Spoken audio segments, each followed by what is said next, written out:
தமிழர்களின் number 1 choice Tamil matrimony. அண்மை செய்தி. பாமகவின் கௌரவ தலைவர் ஜி.கே. மணி செய்தியாளர்களை சந்தித்திருக்கிறார்.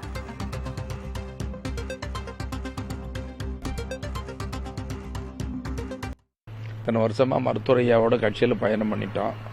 அதனால் இறுதி வரை பயணம் பண்ணுங்கிறதுல நம்ம உறுதியாக பயணம் பண்ணிகிட்ருக்குறோம்.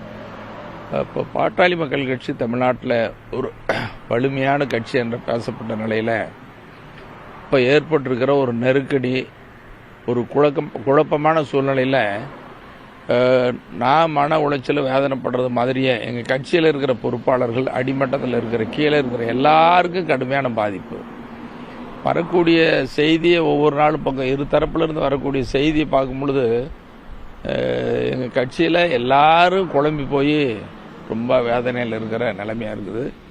இது மாறணும், மீண்டும் பழைய நிலைமைக்கு வரணுங்கிறது தான் என்னுடைய விருப்பமாக ஆசை. எங்கள் இயக்கத்தில் இருக்கிற எல்லாருடைய ஆசையும் அதுதான். அதனால் இதுக்கு தீர்வு என்ன, முடிவு என்னென்னா, இருவரும் ஒரே இடத்தில் அமர்ந்து பேசி அவங்களாம் முடிவு பண்ணால் ஒழிய வேறு தீர்வு ஏற்படாது.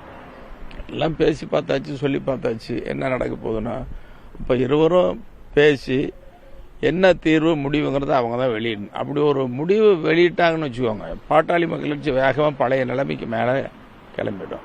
தேர்தல் சந்திக்கலாம்.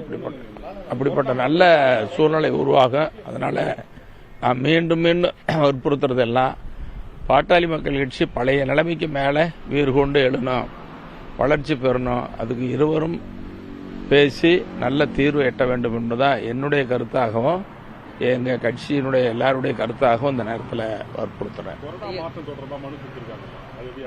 கொறடா மாற்றுறதாக ஒரு மனு கொடுக்கப்பட்டு அப்புறம் நேத்திய மருத்துவரையாவும் ஒரு கடிதம் கொடுத்துருக்காரு. இந்த கொறடா பிரச்சனை இன்னும் பிரச்சனை வராது, எதுவும் இருக்காது. ஆனால் இருக்கிறது இன்னும் ஓராண்டு கூட இல்லை, இன்னும் எத்தனை நாட்கள் சட்டமன்றம், அது ஒரு பெரிய பிரச்சனையாக வராது. ஐயாவுடைய ஆதரவாளர்களை அவர் தொடர்ந்து நீக்கிட்டு வர்றாரு. பொறுப்பில் போடுறது, நீக்கிறது, இங்கே வர்றது, அங்கே போகிறது, இப்படி மாறி மாறி நடந்துக்கிட்டு இருக்குது. இது ஒரு குழப்பத்தை தான் உண்டாக்குமே தவிர இது வளர்ச்சிக்கு அடிப்படையாக இருக்காது. இது ஒரு தீர்வாகவும் அமையாது. நிறைய கேள்விகள் உள்ள நடக்கிற பிரச்சனைகள்லாம் கேள்விகளாகவும் பதிலாகவும் சொன்னால் அது சரியாக இருக்காது. ஏன்னா ஒரு உட்கட்சி பிரச்சனை, அது முக்கியமானவர்கள். எங்கள் மருத்துவரையா 45 ஆண்டு காலம் சாதாரணமாக இல்லை, பட்டி தொட்டியெல்லாம் போய் சோறு தண்ணி இல்லாமல், தூக்கம் இல்லாமல் இந்த இயக்கத்தை வளர்த்தவர். அவர் இல்லைன்னா அந்த இயக்கமே இல்லை. இன்னைக்கு வன்னியர் சங்கமாக பாட்டாளி மக்கள் கட்சி என்ற அமைப்போ இன்னைக்கு தமிழ்நாட்டில் பேசப்படுற தவிர்க்க முடியாத ஒரு சக்தியாக மருத்துவரையா இல்லைன்னா இருக்காது. அப்போ அதனால் மருத்துவரையா வழியில் எல்லாரும் நடக்குன்னு ஆசைப்படுறாங்க. அதே நேரத்தில் எங்கள் மருத்துவர் சின்னையா அவர்களை இன்னைக்கு கட்சியில் முன்னிலைப்படுத்தியிருக்கிறோம்.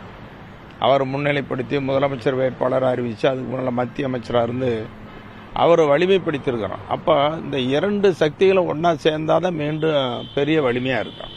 இல்லைன்னா மறுபடியும் மிகப்பெரிய சோதனையை நமக்கு நலிவு தான் ஏற்படும். அதனால் அந்த நலிவு ஏற்படக்கூடாது, சோதனை போகணும். இப்படி மாறி மாறி பொறுப்பாளர் மாற்றுறது, போடுறது, நீக்கிறது ஒரு தீர்வு அமையாது.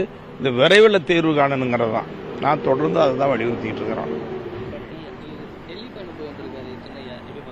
அதான் இப்படி ஒவ்வொரு கேள்வியில நான் கேட்குறீங்க, கேள்விகள் கேட்க கேட்க அந்த பதில் சொல்றது ஒரு விரிசலுக்கு அல்லது மன வருத்தத்துக்கு வேதனைக்கு தான் ஆளாக்குமே தவிர ஒரு தீர்வுக்கு வழி வராது. தீர்வு தான் முக்கியம். இப்போ மற்றபடிக்கு கேள்விகளும் பதிலும் சொல்றது ஒரு நல்ல தீர்வு உண்டாக்காது, அது நல்லதாகவும் இருக்காதுங்கிறது என்னுடைய கருத்து.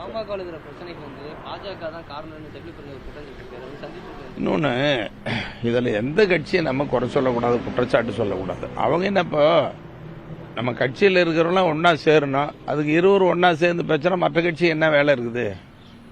எந்த கட்சியும் தலையிட முடியாது.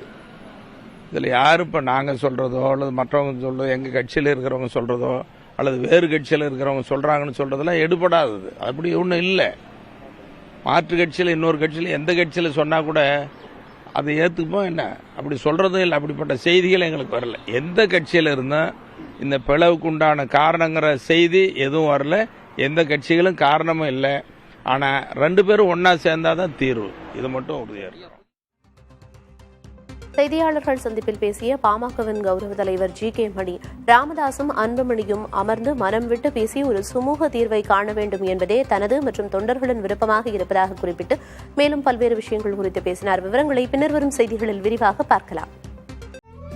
தமிழர்களின் நம்பர் 1 சாய்ஸ் தமிழ் மேட்ரிமோனி.